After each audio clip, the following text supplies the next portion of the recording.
How's it going, pickleball tech nerds? You're with Rafa, the pickleball tech dude, and today we're talking about the Mark Unmarked Alpha, the newest in the Mark Pickleball lineup, and the one that I've gotten the most questions on by far. In this mini review, I want to briefly overview the stats and spend the majority of the time talking about the paddle's performance, whether or not I think it's worth it, and of course, drawing any comparisons to current paddles on the market. So let's get straight into it.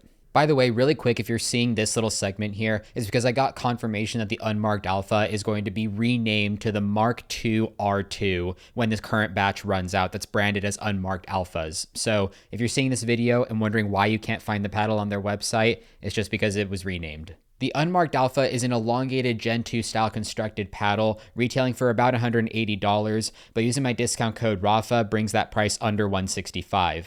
And just as a brief disclosure per usual, I was not obligated financially or otherwise to do this review, but if you are looking for a new paddle and you feel like supporting the channel, using my discount code or the link in the description does provide a small kickback that allows me to continue making these videos. You know what is required of you, though, if you're watching this video, is to hit the subscribe button if you haven't already. So many of you who watch these videos are not subscribed, and I simply cannot tolerate that anymore. You know what?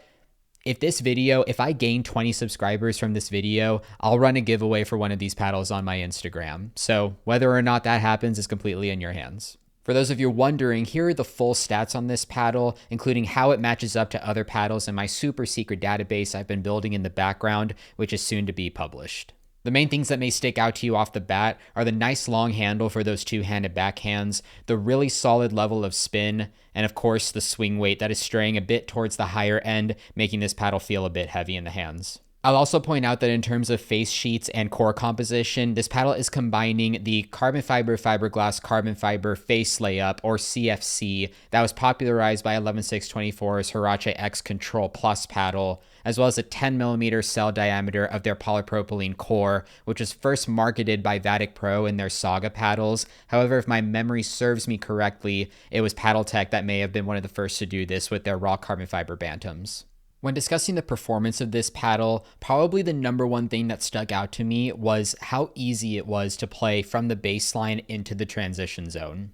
The paddle has a very solid and dense feel, in particular from the baseline, and what that translates to is vibration dampening that is in a perfect zone for a lot of players. It's not so muted to the point that you can't feel the ball like a lot of Gen 4 full foam paddles on the market, but it's also not all you're going to feel, like on a Paddletech Bantam or an Engage Pursuit Pro 1. As indicated by the denser feel that I'm describing, what this paddle isn't going to offer you is a lot of high power offense. Its power stats put it a little bit above average, squarely in the all-court category for me, and the pop numbers, despite the fiberglass layer, are a little bit below.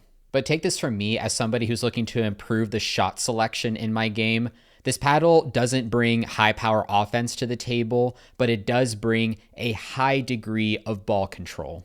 When third shot drives and drops have to become fifth shot drops or resets from the midcourt, I not only found it much easier to place those shots than a lot of other paddles I've tested this year, but you can also guarantee that those balls can get there with a significant amount of spin. This is definitely the grittiest paddle face I have felt all year. It edges out the Thrive Smoke for me.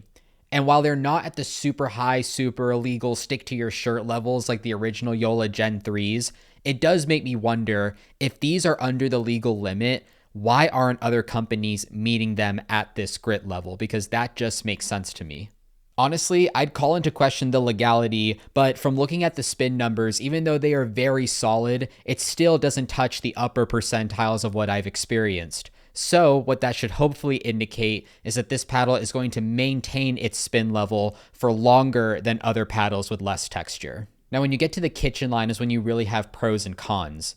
The pro is that you have a paddle that is higher up on the swing weight level, but not too terribly head heavy. So the solid ball contact makes dinks feel really natural, especially backhands from the left side. On the flip side with the cons, where you may run into trouble is with hands battles. Again, because of that higher swing weight, the paddle does lag a little bit compared to the average paddle, which does make your hand speed a bit slower during those battles. The weight setup that I would recommend to counter that, no pun intended, would be an Ethos Pro undergrip, a flick weight of either 3 to 6 grams on the bottom, as well as 2 to 3 grams of tungsten tape in the bottom corners. While these do increase the static weight, they bring the balance point down a little bit and also increase the twist weight for a little bit higher stability. Essentially, to draw comparisons, this paddle feels like a more premium Vatic Pro Saga. I'm definitely high up on the Sagas, and I think overall Vatic Pro, in terms of bang for buck, is one of the hardest to beat out there. But if you have one of those paddles, or you're wondering what would be a slightly more premium option, what would I actually pay $30 to $40 more and expect to get? And in my opinion, it's the performance of this Unmarked Alpha. And that is going to wrap a nice little bow here on my thoughts on the Mark Unmarked Alpha. So if you made it here to the end, thank you so much for watching and for your support. Remember to like and subscribe and comment down below if you liked the video or you learned anything, or if you'd like me to include any other information in mini reviews in the future. So with all that said, I hope you all stay happy and healthy, and of course, out on the courts. Until the next video. Peace.